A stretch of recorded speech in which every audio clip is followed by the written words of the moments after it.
Hello, Facebook. Hello, Twitter. Whoever's tuning in right now, thank you so much for joining the Muses. It's the first Sunday of the month, and we're coming to you live from across the U.S. with my beautiful co-host, Kat and Steph. Katie will not be with us today, but as always, she's here in heart. So today, we wanted to talk about the individual human experience. It seems like everywhere we turn, there are messages right now saying that we are separate, that we are unequal, that we can't understand each other, that we have nothing in common, and that we have to decide us or them. We're here to say, well, first of all, that's just damn ass wrong. But also to talk about how important it is to honor everybody's individual human experience. We all come to this planet with a total different landscape that we planned. The skin color, the genes, the genetics, the gender. We plan these things out. And honoring that is a way to see through this veil of separation. So we wanted to talk about, really dive into what is the individual human experience and how can we honor that and really push those negative messages out of the collective consciousness, not just our own. So this has definitely been a topic that's very alive in my field recently. And I want to hear from all the ladies and see if they've had any personal experiences on it. But I'll share one of the reasons that it's very alive in my field. Two reasons, actually. One, I got a wonderfully negative comment on one of my YouTube videos recently because I was speaking to a Black man. And he's a wonderful channel, a very, very deep spiritual person. And the comment said, how is she qualified to speak to him? And not from a spiritual side, from color. And it took me so by surprise that someone could take a spiritual video so out of context. That is really something that I sat on, and I had to really think on, how is that viewpoint there that we can't even speak to each other if we have different skin tones, or if we have different religions or different political views. And then I saw Schitt's Creek, which I love Schitt's Creek. If anybody hasn't watched it, please do. Very funny. And they were reading a letter in like a behind the scenes thing. And it was from mothers of gay students. And they were saying how touched they were by the way the show handled homosexuality because it wasn't an issue. It wasn't something they discussed. And they said nobody can understand what it's like to go through that experience if they haven't been through it. So thank you for honoring it. And it really made me reflect. It's like, that's absolutely true. The only human experience I can honestly say I know is my own. But I can honor the other ones. I can show kindness and love to all. And by doing so, honor myself. So being able to just hear other people's viewpoints is a part of that honoring, being open to the discussion. So that's why this topic has been so alive in my field. Just there's a lot of little things that just keep popping up. And the world's saying, don't talk about it. Don't talk about it. We can't discuss things with each other. And I think that is just damn ass wrong. Well said, sister. That was my soapbox speech too. Did you guys like it? I loved it. So I think, please. I absolutely loved it. I think I think you'd be hard pressed to find somebody who hasn't been impacted in some way by that idea at this point in time. Whether it's being refused entry to some place because you're not part of a particular group, or it's somebody trying to personally attack you for whatever their perception may be of you, and or you've made personal choices, that we all should have the right to make whatever those choices are. We're here as a collective, but individuals within the collective, and as you so beautifully put it, none of our experiences are exactly the same. And sorry for the lisp, I can't help it. And every time I say an S, that's all I can hear. And our experiences aren't meant to be the same. We aren't meant to all have the same experiences, be the same, do the same, choose the same, bring the same to this plane. So to think that we are is absurd. I love that word because it's Absurd. very true. Yeah, yeah. You said we're absurd. Yeah. We are, Yeah, it's gotten to the level of ridiculous. which I love ridiculous in a lot of ways. Mhm. It's one of my favorite things. Not so much in that way. That way's a little. That way's a little. I don't know. I guess it's interesting to watch, right? Did I cut you off, Steph? No, Okay. I'm still processing how I'm going to say what I'd like to say. So Okay. It's interesting to watch if you can detach yourself from it, right? And see. It's when you can detach from it. It's so easy to see who's coming from a space of fear, from an energy of fear, and who's coming from an energy of love. There really are just those two things. It's that simple. And when you reduce it down to those two choices, the the energy that's driving whatever is occurring, whatever somebody is choosing would be a more accurate way to put it, is like it's so obvious. It's maybe not obvious to the person that's in it at that moment, but it's so obvious to everybody else around them, in my opinion. And it's when the energy that's being chosen, that somebody is choosing to dive into and nurture, is fear. Um, that's a sad choice, honestly. It seems like a slippery slope, though. Getting into that fear. I think it's. I watch it happen to people, and it's a series of so many little things that some of them you can stand up to and say, you know what, I'm not going to buy into this, but eventually they fall under the sheer weight of the noise that's happening out there that tells them they have to be afraid, that they are alone. And now you can watch people, people that I love and respect very much, really fall under the spell of all of this propaganda, and it's heartbreaking, and I don't know how you shake people out of that. It almost feels like it would take a shock to the system. You don't. Yeah. You don't. You don't shake them out of it because, again, choice and experience, right? When we talked about this element, topic, situation, paradigm, whatever you want to call it, as far as discussing it at length, initially I felt myself show up to the conversation hypothetically in my own head, right? Defensively. And I could hypothetically have the conversation from a million different angles of, no, I'm not wrong for making my decision. Here's what I want to share. Here's what I want to, and that angle of like,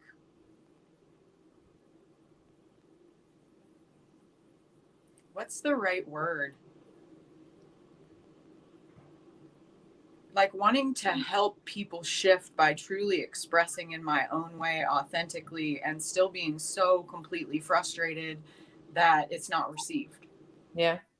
That someone else is still having an experience that's different than mine, right? And here my ego is going, you've shared everything with them that you could possibly share. You've been open. You're not pushing. You're not, and they still don't see it. And that's when I had to swallow and be like, okay, let me just take a step back here, because I'm still not honoring their experience. Even though they see things differently than me, even though they're having a completely what I would consider blind and brainwashed existence.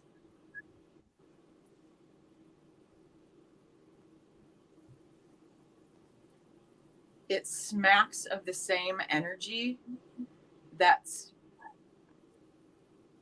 like gently tossed back and forth, ego to soul.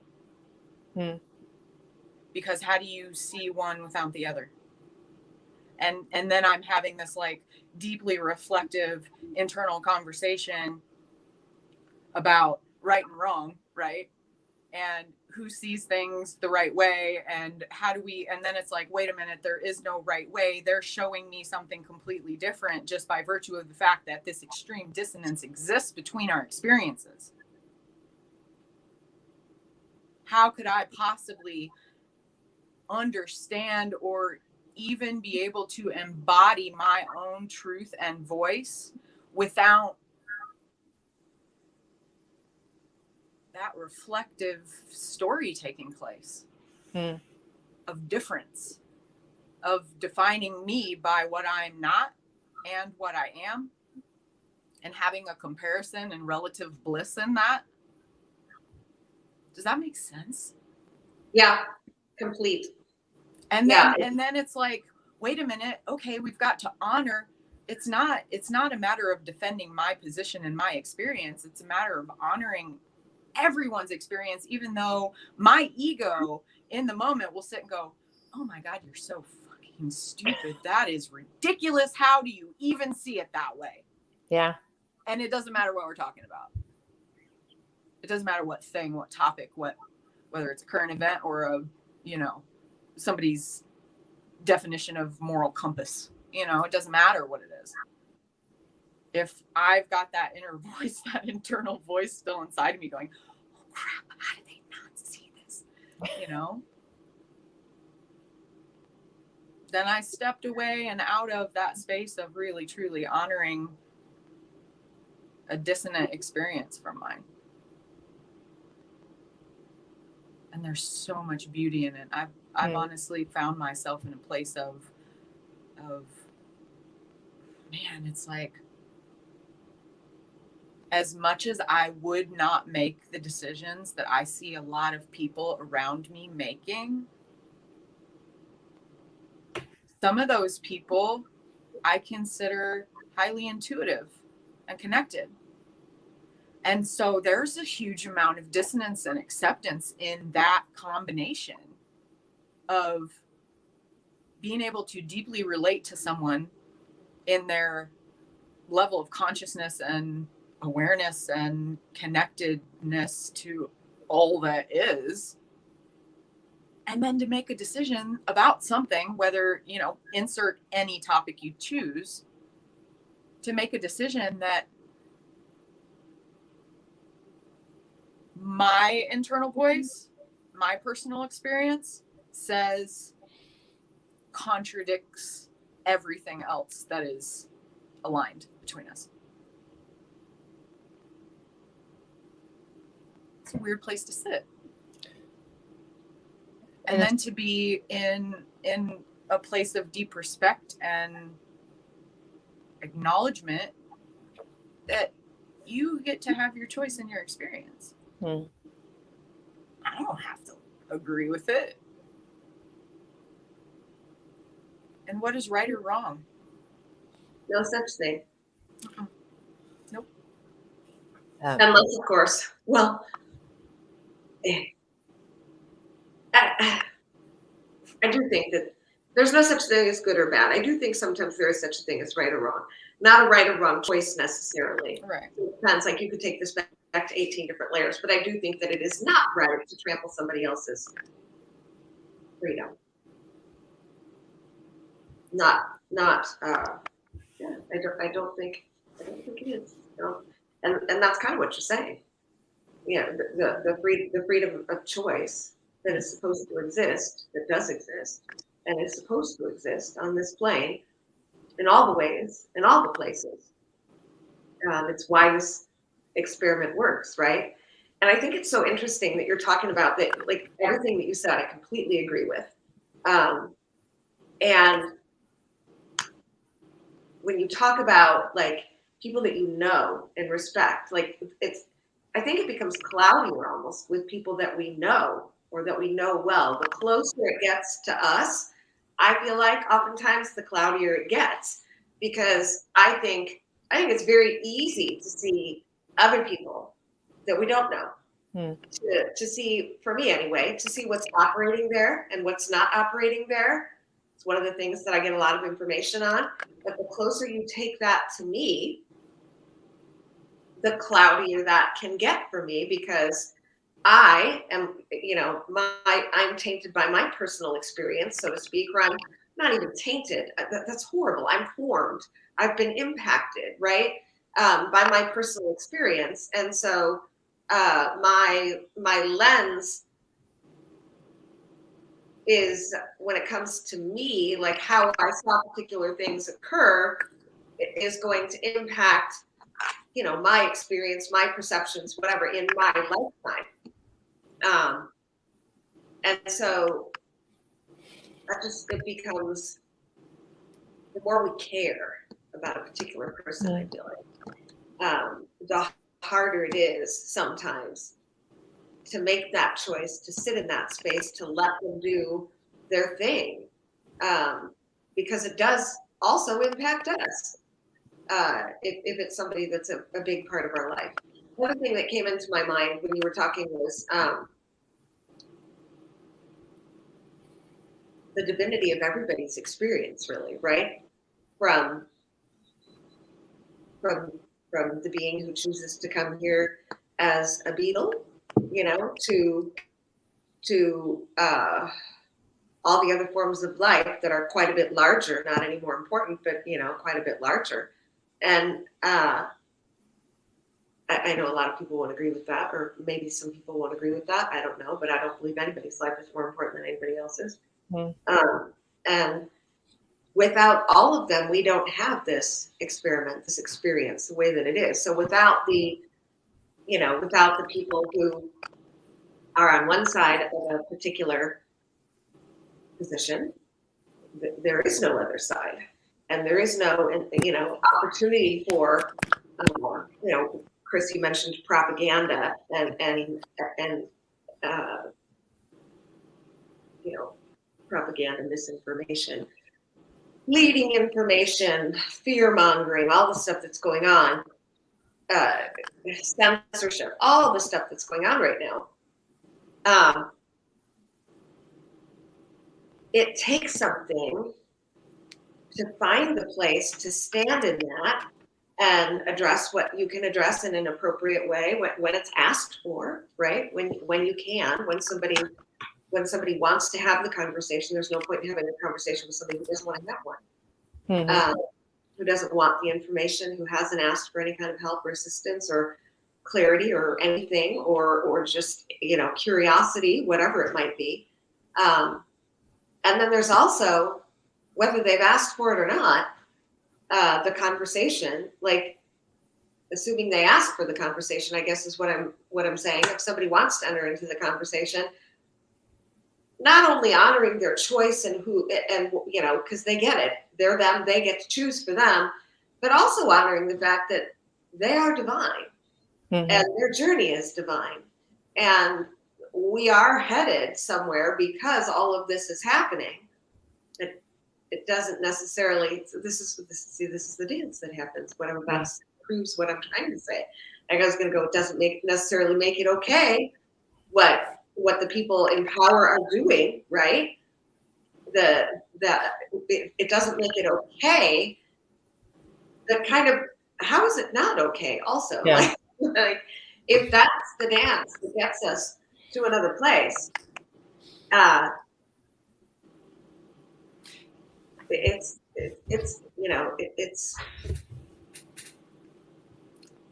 I get lost in that. Because it's not fun to experience. It's not. And you feel it's easy to forget that it's a divine plan and that it's happening for a reason. And especially with like you said, the people that you care about, I think it's because you have so much history with them. It's like seeing so much of the makeup of their recipe that when the final dish comes out, you're a little you're like, well, I saw how messy that was to make. I saw all the broken eggs. So I can't really be in awe of the final dish. I don't know if that makes any sense at all. But Yeah, you see, or like, hey, wait, that's not done. Put it back in. right. Like you saw too much of how it was made to really look at it like it is as a divine creation. There's so many human experiences that color that and make it a little bit harder to remember sometimes. I would like to say, with all the stuff that's going on, and Steph and I were talking about the La Palma volcano, and if that did create some kind of catastrophic event, it's meant to be. I don't feel any fear over that. I don't, and that's part of my own personal journey. Is all the experiences that I've had have led me to the point where I don't fear death. I don't fear mine. I don't fear particularly the death of other people, because I feel that this is nothing. We get to go home. So that's part of my own individual experience. All of these things happening, all these catalysts, while super, super uncomfortable, are happening for a reason. It's sometimes you get, sometimes even I get lost in the noise. It's easy to want to change it, want to fix it, want to help, want to do something. Yeah, that's So what very. is the thing? I'm like a doer. I got to get out there and fix this shit. There's nothing to be done other than having conversations like this and letting people know it's okay to have conversations. It's okay to have conversations about other people's human experience. Because I guarantee no matter what you think it is from the outside, it's different for the person living it, and hearing it from them and empathizing with it from that level creates a connection and an understanding that we don't get when we just assume people should know. You can look at me and know my human experience. Why aren't you treating me how I want to be treated? That's just not going to work.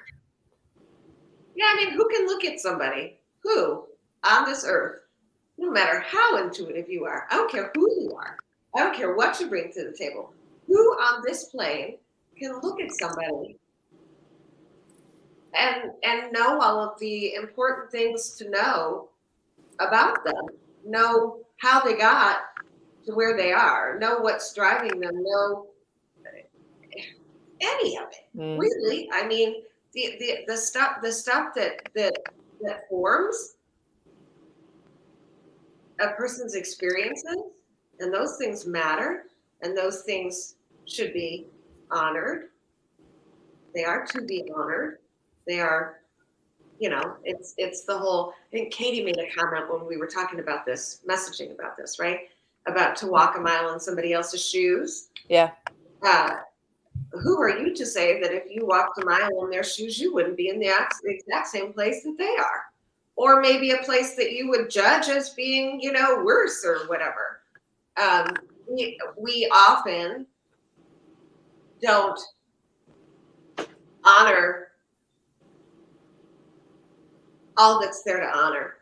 And there's so much that's there to honor. We don't honor the experience. We don't honor the dignity. We don't honor the brilliance and the having a brain dead moment when you get back up. The whatever resilience. Thank you, and the tenacity and all of the words that we would assign to those qualities that we all value. It just seems it is a lazy and honorless way to interact with another human being, to make assumptions about anything, and then judgments based on lack of truth. This comment from Jonathan speaks to that. A plane consumed by expediency. Even like you said, walking a mile in somebody's shoes. What's a mile going to do for you? That's a snapshot. You have a conversation and you know somebody. Even married to somebody, do you understand their experiences? Do you understand why they made the decisions? We really are reactive beings in human form. We see and we react. And we see, we react, and the expediency thing, that is so true. What is the fastest, easiest way I can fill in the blank, right? Yeah. And what you said about marriage, like 19 years into this relationship, and I'm still learning things that when I when I approach the right way that I go, oh my God. And when I don't approach the right way,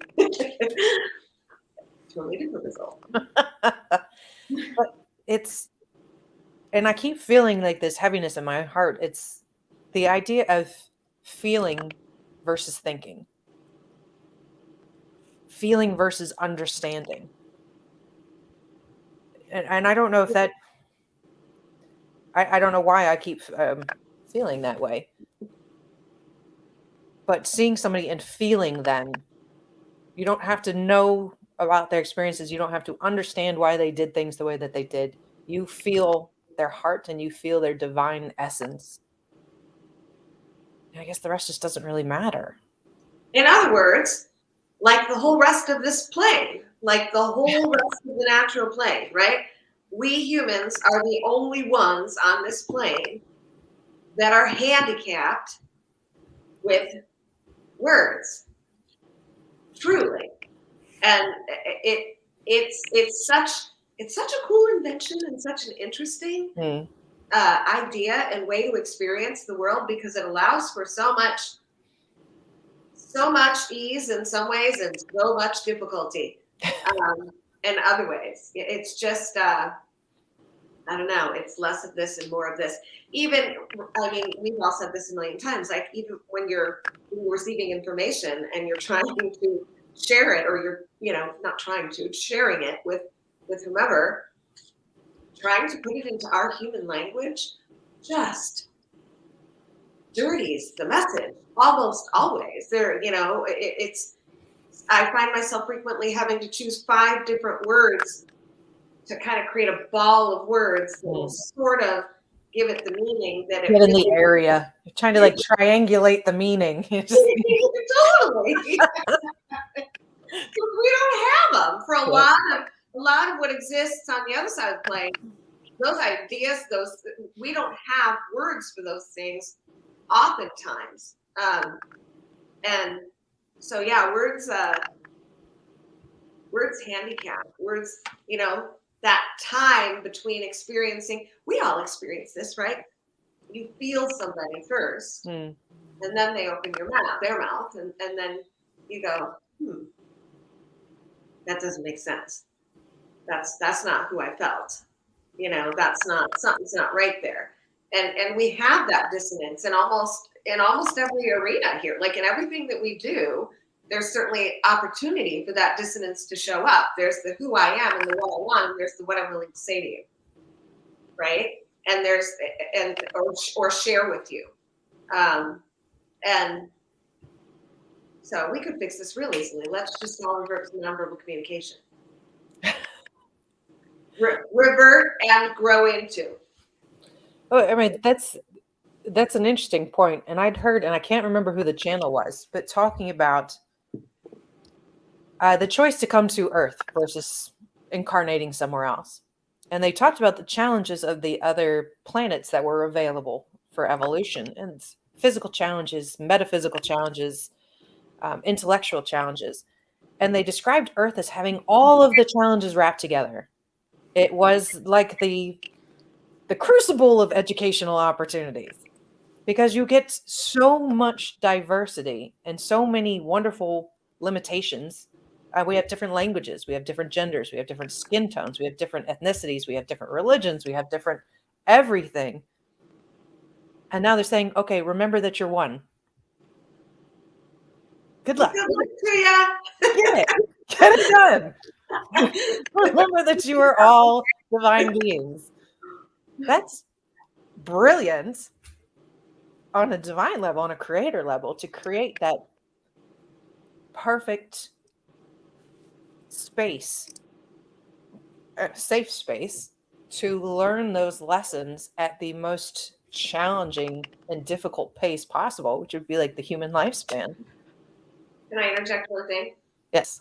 We also have different numbers of legs and fur, very true. Different fur, species, or bark, or leaves, or whatever.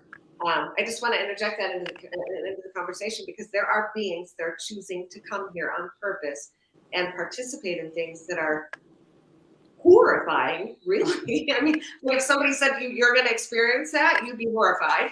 Um, whether it's on the human level or not on the human level. Absolutely.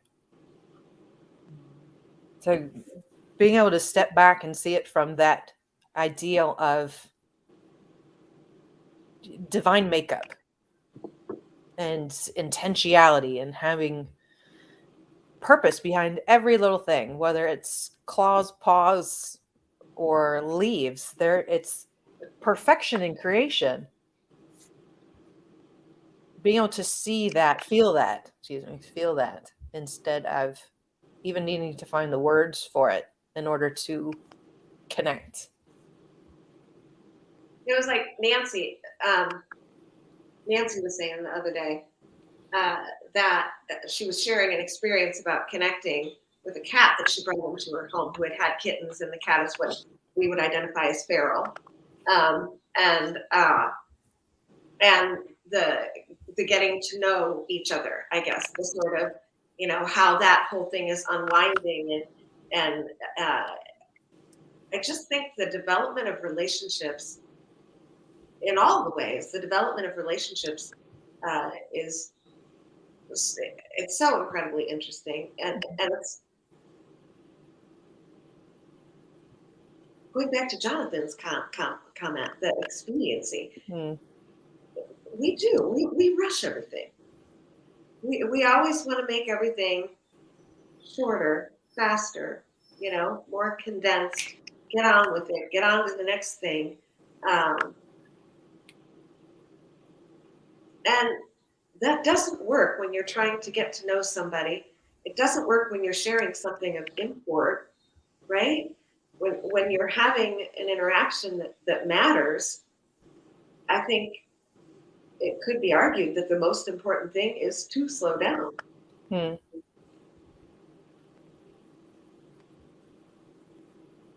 So that you can at least figure out what you're thinking, right? Because this is just like a trap. A beautiful trap. Beautiful trap.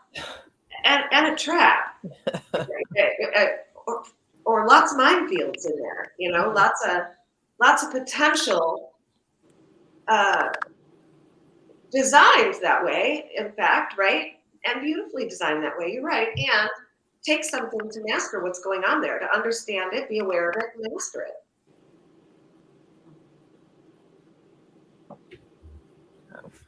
What do you think, Steph? Which part?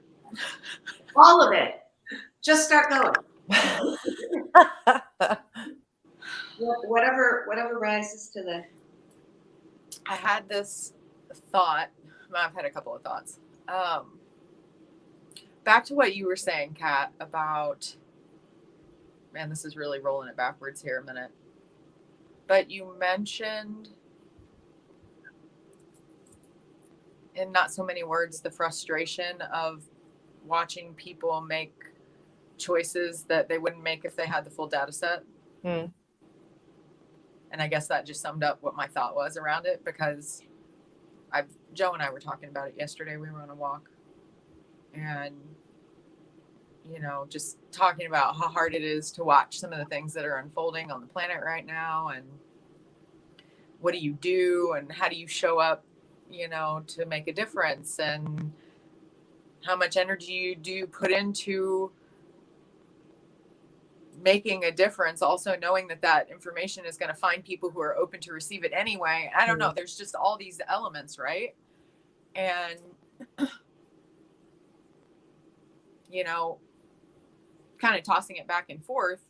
One of the final comments was, well, everybody's got their choice. And of course, that's how we open the show, talking about human experience and choice, and, honoring people's experiences and choices. And I could not swallow that word, not on the heels of the conversation that we had just had about all of the propaganda and all of the lies and all of the deceit and all of that. And it's like, are those the circumstances under which I want to be allowed to make a choice? It doesn't make any sense. And so then what do you do? How do you show up? Do you, I don't know, it's like it's a back and forth teeter totter. Yeah. It's a freaking teeter totter merry-go-round. Mm. That's what it is. And it's like this in circles, enough to make you puke. Mm. Because it's like, honor people's experiences. No, people are being lied to. Okay. Scream louder.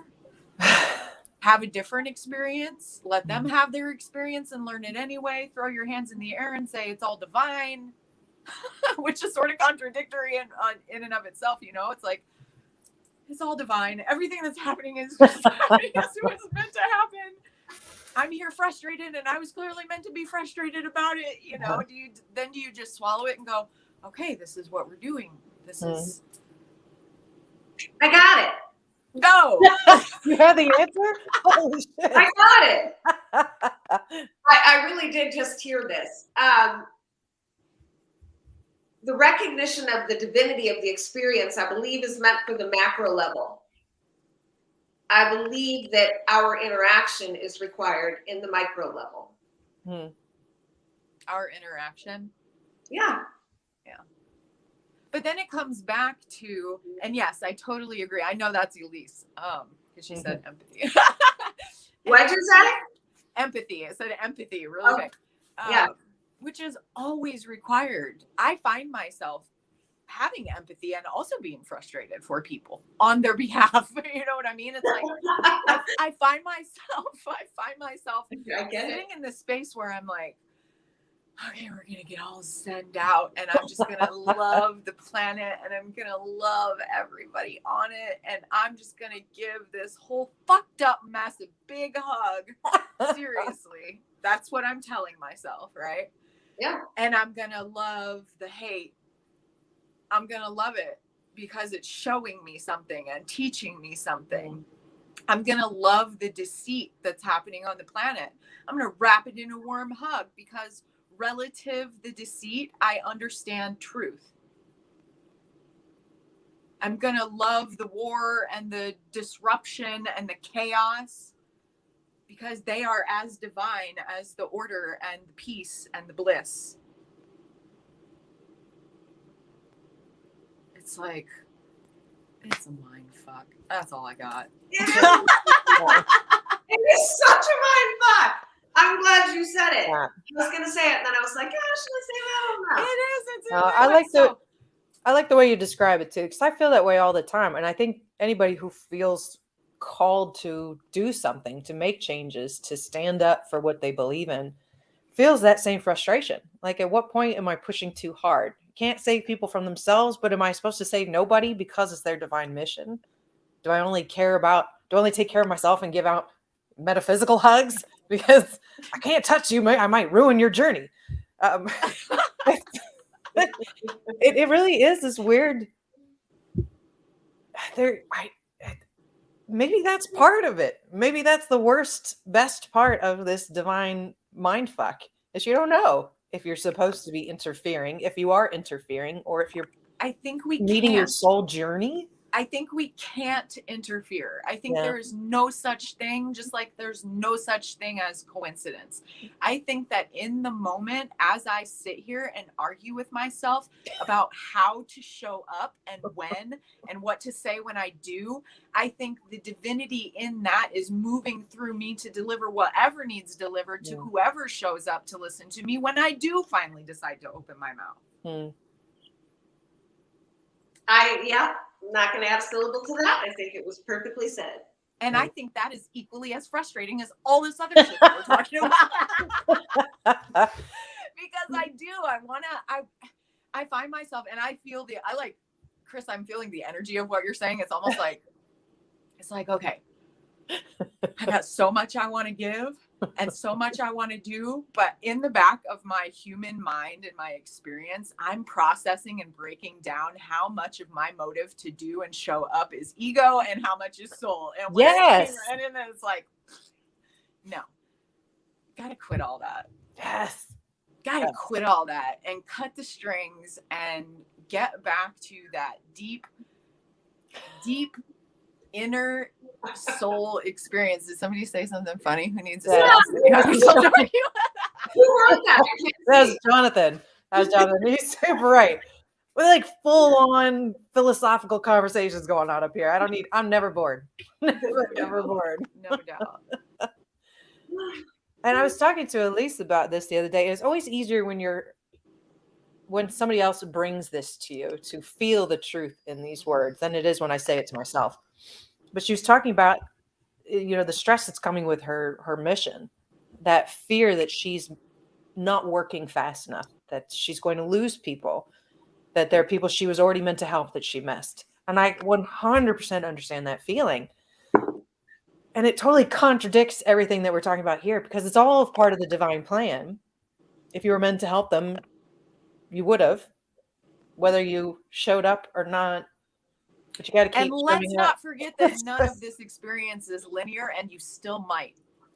That's why would so many more layers of shenanigans when you say things like that. Let's just Like, stir the pot here. Let me walk the dog back on that one. That's very true. And I would also add to that, agree with every single syllable of that. And I would also add to that you can choose to not do whatever you agreed to do. There's choice here. So I really do agree with every single thing you just said. And it is possible through your choice to fill in the blank. I'm gonna fight back. Whoever put that last comment up there, I'm fighting back. I don't do the stay in lane. I agree with everything else, but I don't stay in my lane. I don't have lanes. What are you talking about? What's the comment say? I can't see it. Honor your own guidance. I loved it. Yeah, practice Except the lanes. divine neutrality. The lanes. I don't like lanes. Me personally, I can't do lanes. I don't see. I'm a lane changer. Oh no! Now I see it. Practice divine neutrality. Honor your own guidance and stay in our lanes. I get divine neutrality, and I see that almost like a path. It's that's in itself a choice, and it's something I've always found fascinating when studying Buddha. That ideal of wanting to disconnect emotionally from everything does not resonate with me. That would not be, if I could have my druthers and have my greatest evolution in this human form, it would not be to have neutrality. It would be just the opposite, because that resonates more with what I feel is my path. But you could argue, I don't really know what the person, I don't know who wrote that or what they meant by that exactly. That could be the way that they're expressing. Absolutely. Of saying, do you? And if that is what they're saying, then you are doing you. I don't know exactly what they're saying.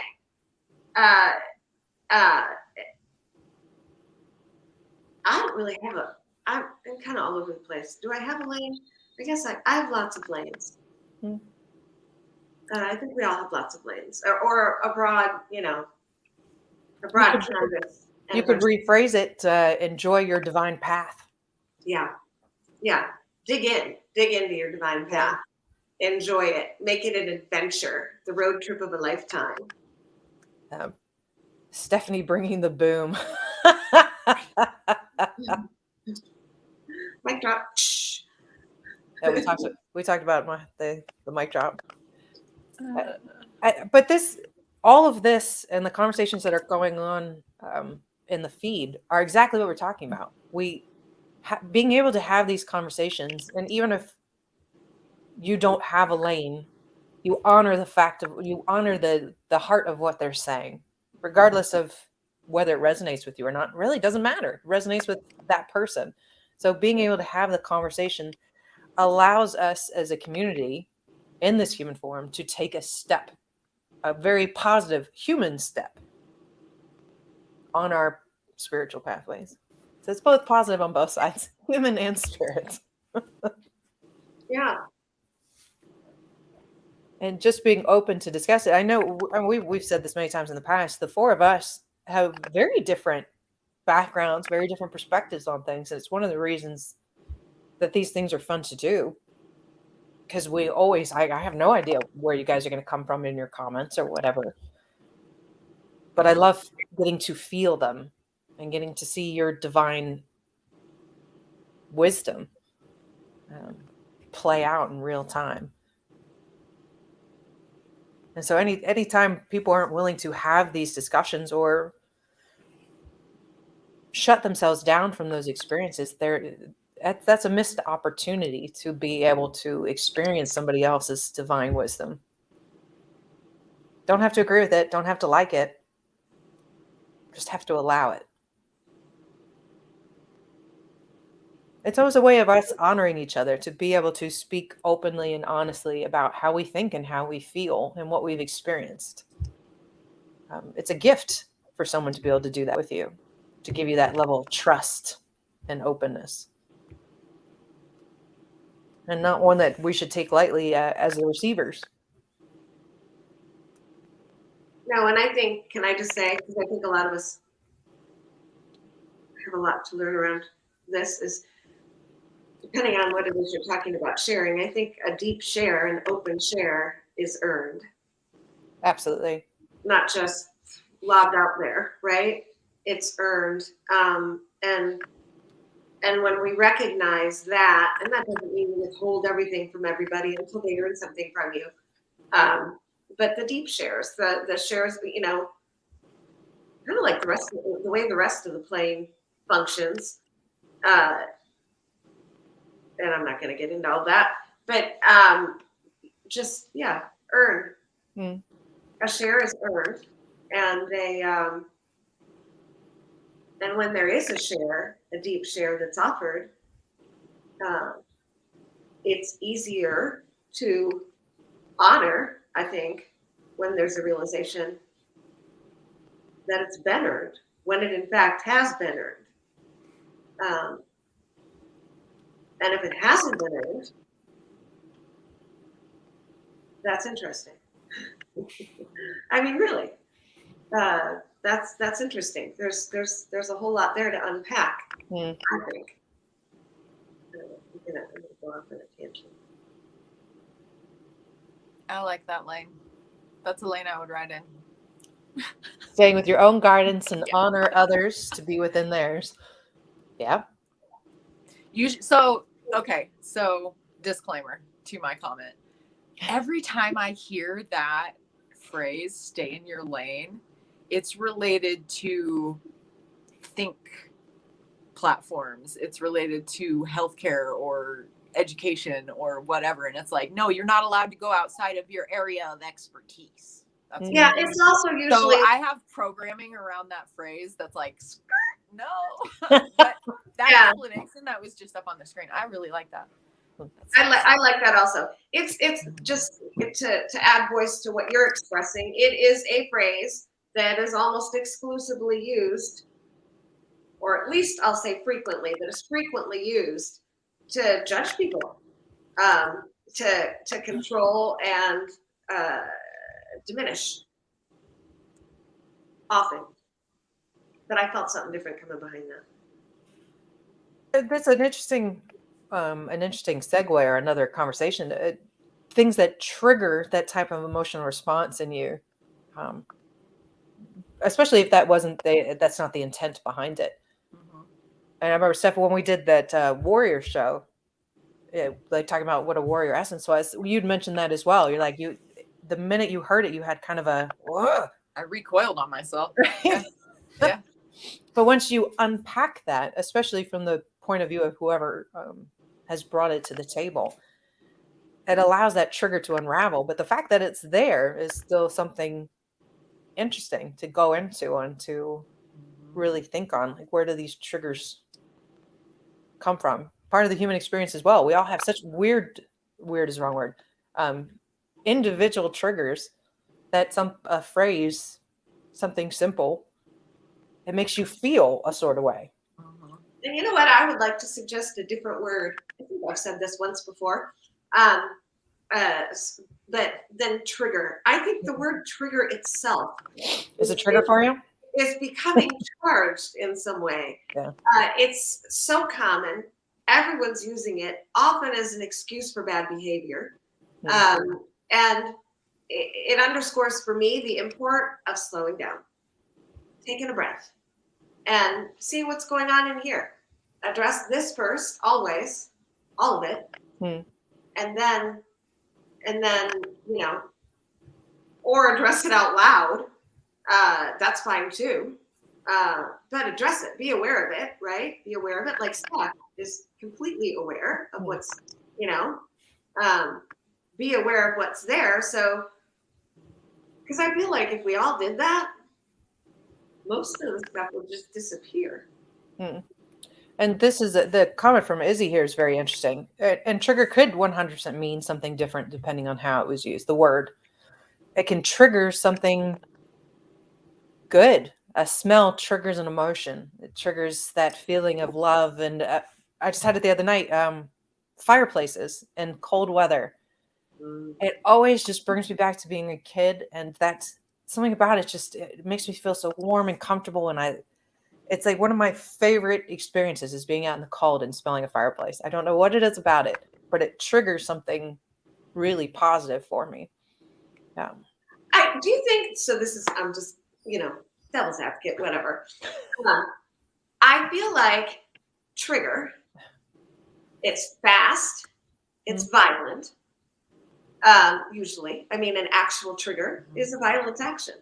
I don't mean what's coming out of it. I mean the explosion, like or I'm not just talking about intent or whatever. Like the physics of the thing it's a violent reaction, and I think that word can be used any which way, but it's becoming. I guess what I'm saying is it's becoming really common to use it to describe I'm triggered. And oftentimes when I hear that, it's I don't have any responsibility for what's going on right now. You did it to me. No, seriously. And it's happened way too fast for me. And it's become like a social cultural phenomenon that that people are aware of. And I still think we need one more way to excuse lack of accountability and awareness. I don't know. Unless that's just someone's experience. Yeah, I mean, yeah, you can't not say that. It's so true. It's just meant that you're just meant to walk through this world blindly. I mean, I'm being honest, I'm triggered by the word trigger. But that's 100% true, Steph. I don't know if I've shared this on the show or with others, but in that book, Journey of Souls, it gave a whole bunch of different examples of souls coming down without particular divine missions. They came down to experience. And there's this group of souls, and I always refer to them as the party souls. It was a whole group that liked to come down at times of chaos. They like to hem it up. And they weren't down here to do any good, but they really enjoyed it. So they just...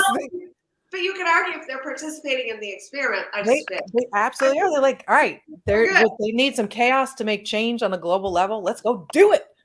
Yeah. And that was very much the experiences that they kept coming down to have. Is that wrong? It's not right for me. That doesn't mean it's wrong for them. Right. That can't be wrong. It can't be wrong, though. It can't be wrong. It can't be wrong.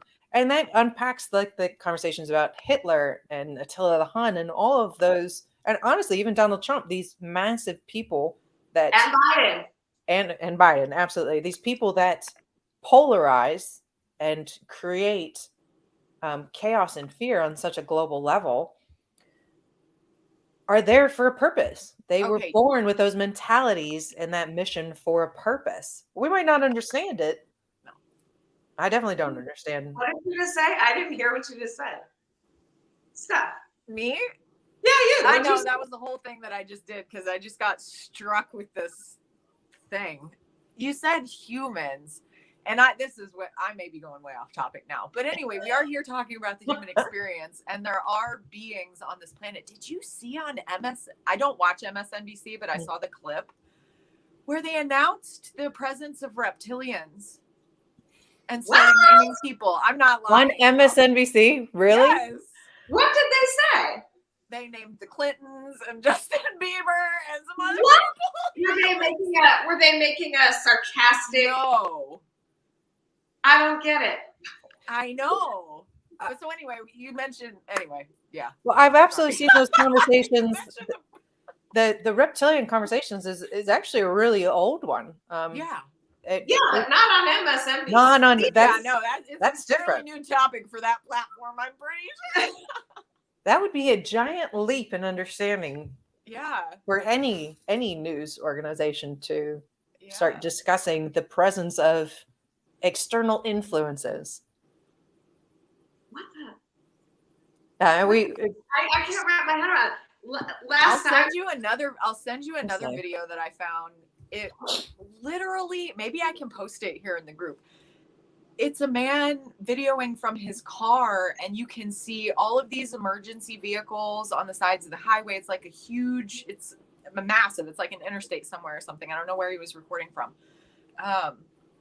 And you can see these, I'm talking like thousands of lights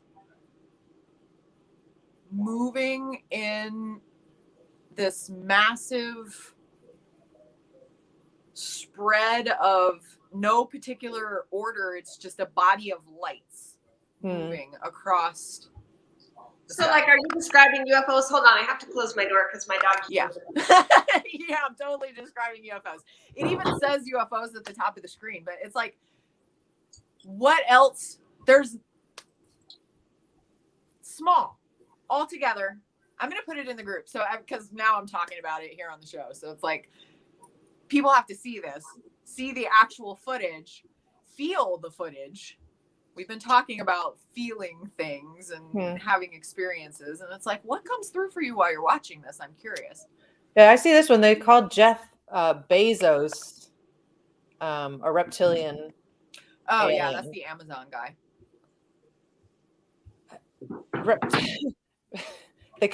Yes, that's different. That's different to see that on a news organization. It's being fact-checked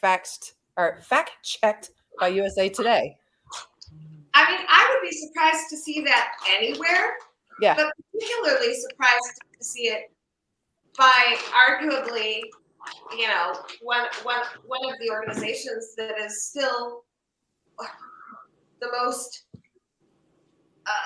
invested in lying and propaganda and fear mongering, and I mean, just like no sense of reality, it would appear, whatsoever. I always wonder, like, are they really that just evil that they completely know?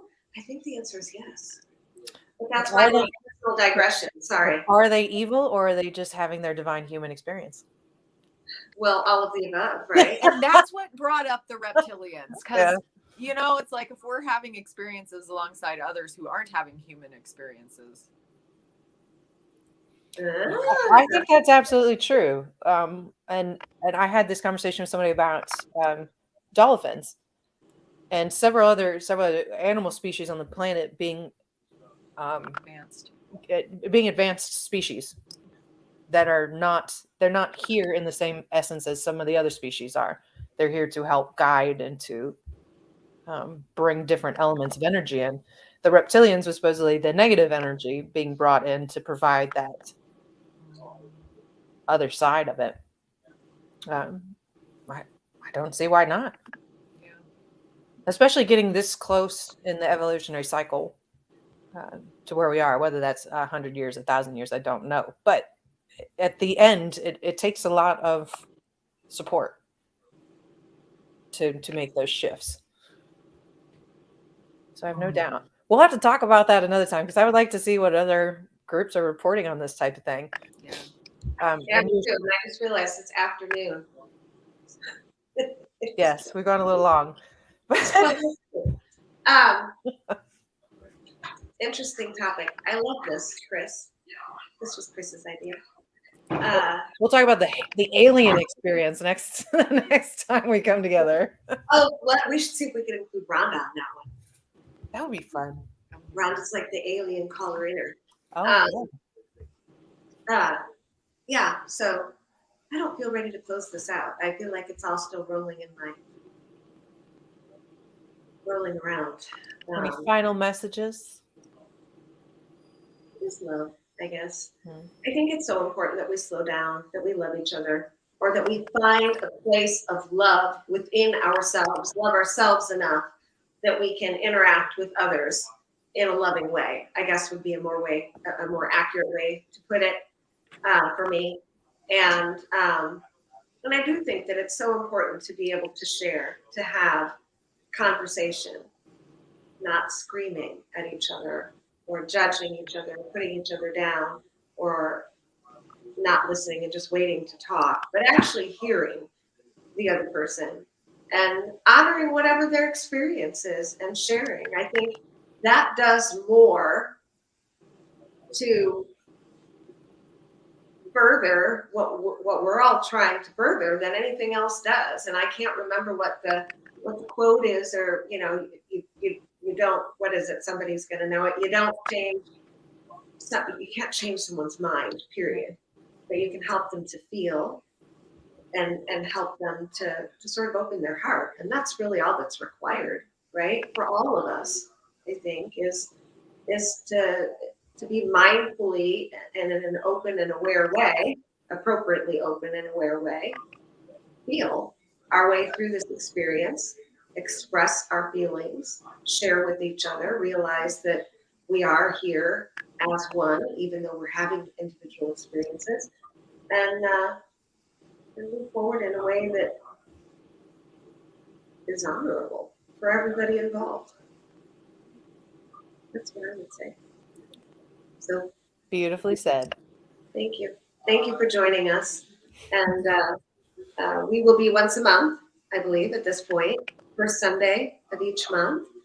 I don't know what the next date is, but the first Sunday in December is the next time we'll hopefully see you. I hope you'll join us. And that will be, now that the clocks have changed, is it? It's the same time. Except for you. It's not the same time for you. It's the same time for the rest of us. It isn't the same time for me because I live in Arizona and our clocks don't change. So I move from one time zone to the next, which is why I'm confused right now. So if either of you want to jump in and help me out, that would be awesome. 1 p.m. Eastern, 10 a.m. Pacific, 11 a.m. Mountain Time for those crooky guys in the middle. But thank you guys so much for joining us. Always a pleasure. Thank you guys.